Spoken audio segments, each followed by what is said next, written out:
हम यहां आपको कोई जुमले सुनाने नहीं आए,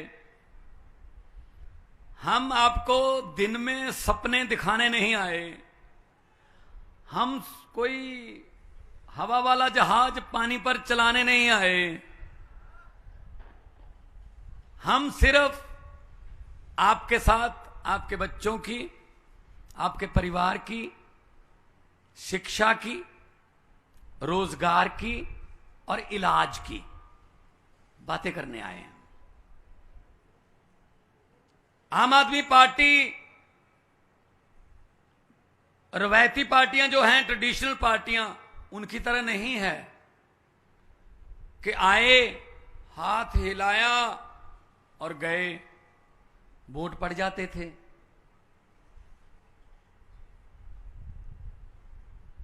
मैं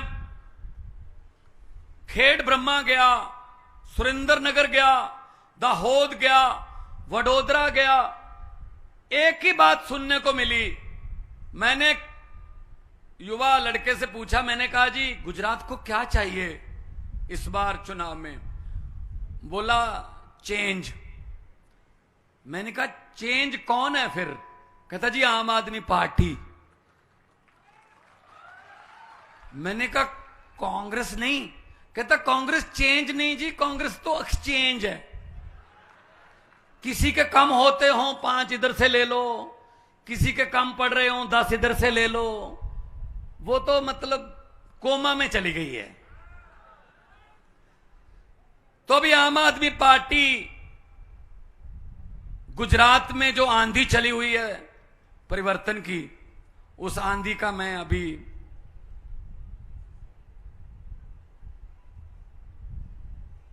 देख रहा हूं, एक छोटी सी झलक उसकी। जोरदार तालियों से यह बता दीजिए कि यह आंधी का हिस्सा आप भी हैं।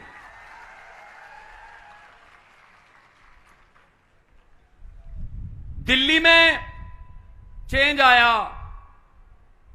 हम एक मौका मांगते हैं। आम आदमी पार्टी वालों की एक खासियत है, एक मौका मांगते हैं हम कि एक मौका दे दो,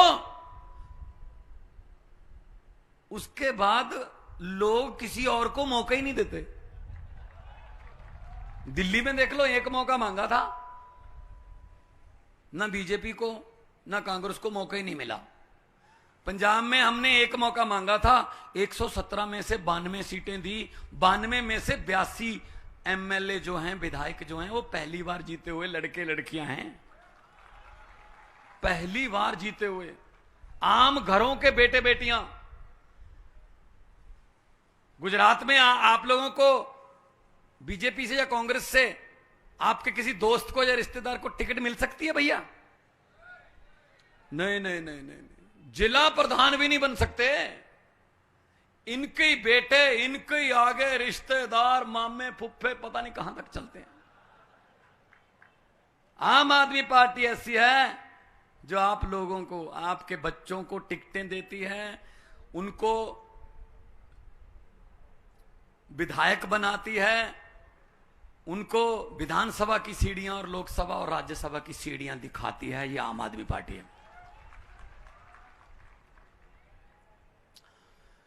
पंजाब में भी बिल्कुल वही हाल था जो आज गुजरात का है।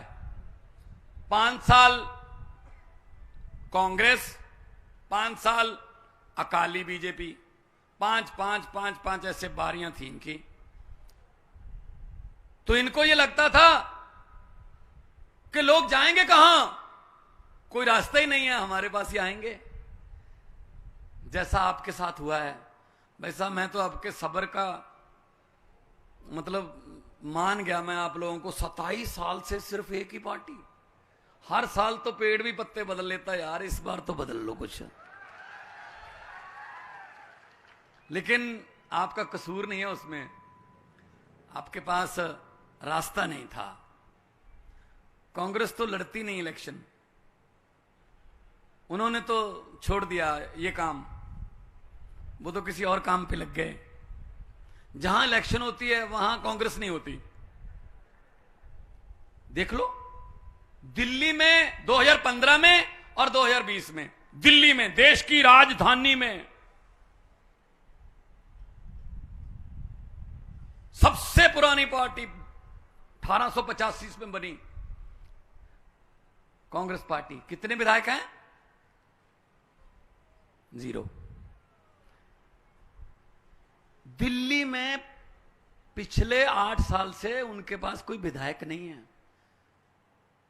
इससे पता चलता है वो कितना इलेक्शन लड़ते हैं या लोग उनको कितना सीरियस लेते हैं। 70 साल हो गए। 70 में 52 से गिनता हूं, क्योंकि 1952 में पहला चुनाव हुआ था। आज 70 साल हो गए भाई साहब। 70 साल में क्या मिला हमें?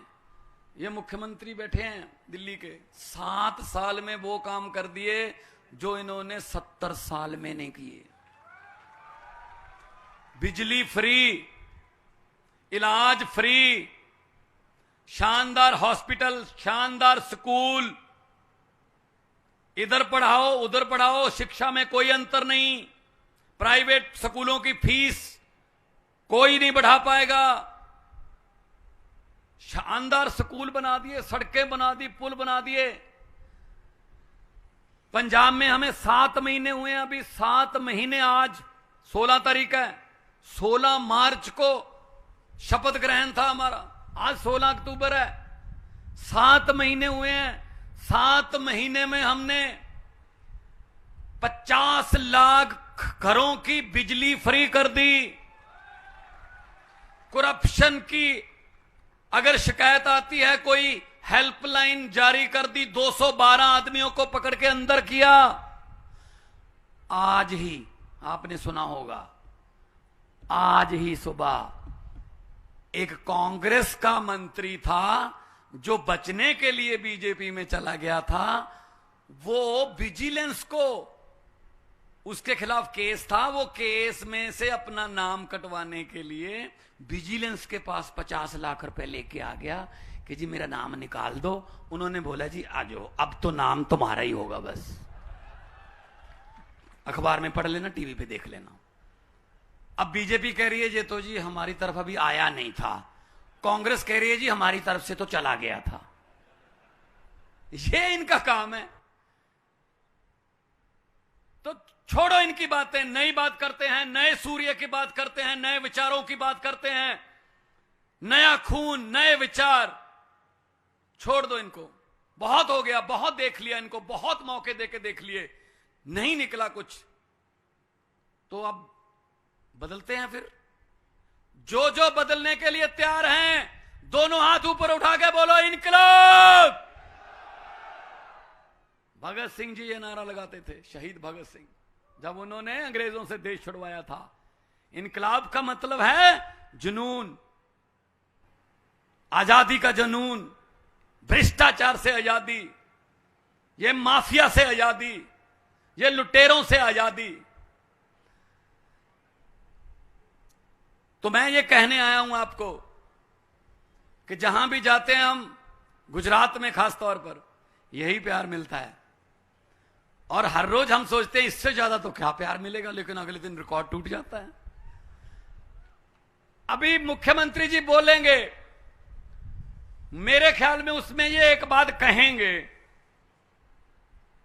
कि भी ऐसा करो, इस बार इतनी वोट डालो, इतने वोट डालो। वैसे पंजाब वाले अपना रिकॉर्ड बना के ये चाहते नहीं है कि कोई रिकॉर्ड उसको तोड़े, लेकिन इस बार हम आपके लिए ये माफ कर देते हैं कि इतने वोट डालो, दिल्ली और पंजाब का रिकॉर्ड तोड़ दो बस। अभी सरकार बनने का तो पक्का हो गया, लेकिन 2-4 सीट इधर उधर हैं, तो 2-4 क्या, सीधा एक अपने रिश्तेदारों, दोस्तों, मित्रों को कहो कि चलो चलते हैं यार, एक बार इधर भी, इस रास्ते पे भी चल के देखते हैं। पता नहीं कहां कहां से हमारी खबरें लाते हैं, ये तो जी हेलीकॉप्टर पे आते हैं। ये हेलीकॉप्टर कहां से आया? मैंने कहा जी हम तो पंजाब में तो हेलीकॉप्टर हम यूज ही नहीं करते, इस्तेमाल ही नहीं करते। हमारा भी दिल है गुजरात में हम सड़क से जाएं, खेत खलियान देखें, पहाड़ देखें, लेकिन ईशुदान भाई कहते हैं उतरते ही, मैंने कहा कार पे चलते हैं, कहते नहीं भाई साहब 50 किलोमीटर है। मैंने कहा फिर आधे घंटे का रास्ता है। नहीं नहीं नहीं, 2.5 घंटे का है। मैंने कहा क्यों? कहते यहां सड़क में गड्ढे नहीं है, गड्ढों में सड़क है। हद है। फिर और क्या करें हम? इसलिए हम कहते हैं कि बदल लो। जब वोट डालने जाओगे, मशीन पर एक बटन होंगे, बटन के सामने चुनाव चिन्ह होगा। यह बात मेरी भावनगर वालों याद रख लेना।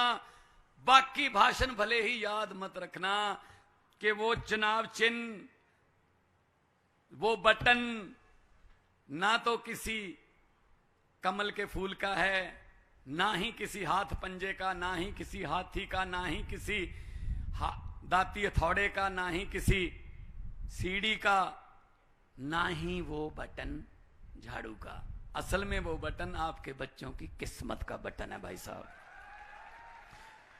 झाड़ू वाला दबा दोगे तो बच्चों की किस्मत चमक जाएगी, वरना 27 साल से काम कर ही रहे हो फिर तुम।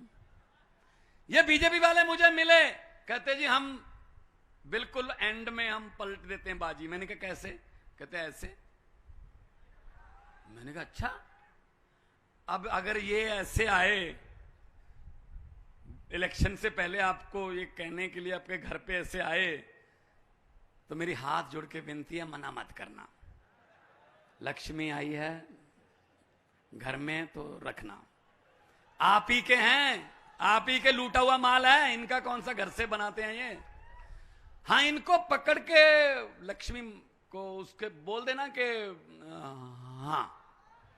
और इलेक्शन वाले दिन जैसे पंजाब में किया था लोगों ने, अंदर जाके बटन दबा के कर देना कि हाँ। जो समझ गए वो ताली बजा सकते हैं, बाकियों को माफ है। अरे बहुत समझदार इलाका है जी, बहुत समझदार इलाका है, सब समझ गए।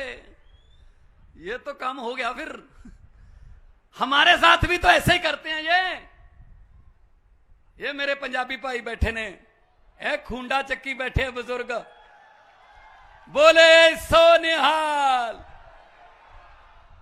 ਇਹ ਪੰਜਾਬੀ ਜਿੱਥੇ ਜਾਂਦੇ ਆ ਆਪਣਾ ਮੁਕਾਮ ਬਣਾਉਂਦੇ ਆ। ਗੁਜਰਾਤ ਦੇ ਵਿੱਚ ਬਹੁਤ ਪੰਜਾਬੀ ਨੇ ਮੁਕਾਮ ਬਣਾਇਆ, ਟਰੱਕਾਂ ਵਾਲੇ, ਟਰਾਂਸਪੋਰਟ, ਸਾਡੇ ਖੇਤਾਂ ਦੇ ਕਿਸਾਨ, ਸਾਡੇ ਕੱਛ ਏਰੀਏ 'ਚ ਮਿਲੇ ਪੰਜਾਬੀ, सारे रल के मिल के देश बनता है। बगीचा कभी एक जैसे फूलों का नहीं होता, बगीचे में रंग बिरंगे फूल होते हैं। हमारा देश एक बगीचा है, इसमें रंग बिरंगे फूल हैं। ये राजनीति करते हैं नफरत वाली, हम वो नहीं करते जी, हमें नहीं आती वो। मैं तो आपको यही कहूंगा, उम्मीद लेके देखो, ना तो भावनगर में मेरे कोई चाचे का बेटा रहता है, ना ही मैंने कोई सड़कों का ठेका लेना यहां पे, ना ही मेरा कोई माफिया में हिस्सा है। मैं तो पंजाब से सिर्फ ये कहने के लिए आया हूं कि शहीद आजम भगत सिंह, राजगुरु सुखदेव, चंद्रशेखर आजाद ने सिर्फ पंजाब और दिल्ली आजाद नहीं करवाया था, साथ में गुजरात भी तो था। ईमानदारी की सरकार यहां भी आनी चाहिए। पार्लियामेंट में मैंने बोला था, जब मैं एमपी था, बहुत बड़ी बहस चल रही थी, ये हो जाएगा, इनको ये दे दो, ये समाज वो समाज। मैंने कहा जी मुझे तो 30 सेकंड चाहिए। स्पीकर साहब बोले 30 सेकंड में क्या बोलोगे? मैंने कहा जी यहां ना पहुंचे रवि, वहां पहुंचे कवि। मेरा तो 30 सेकंड में काम हो जाएगा, इनके 2-2 घंटे के भाषण की जरूरत नहीं है। कहते चलो बोल लो फिर। मैंने ये बोला था कि लंबे सफर को मीलों में मत बांटिए, लंबे सफर को मीलों में मत बांटिए, कौम को कबीलों में मत बांटिए।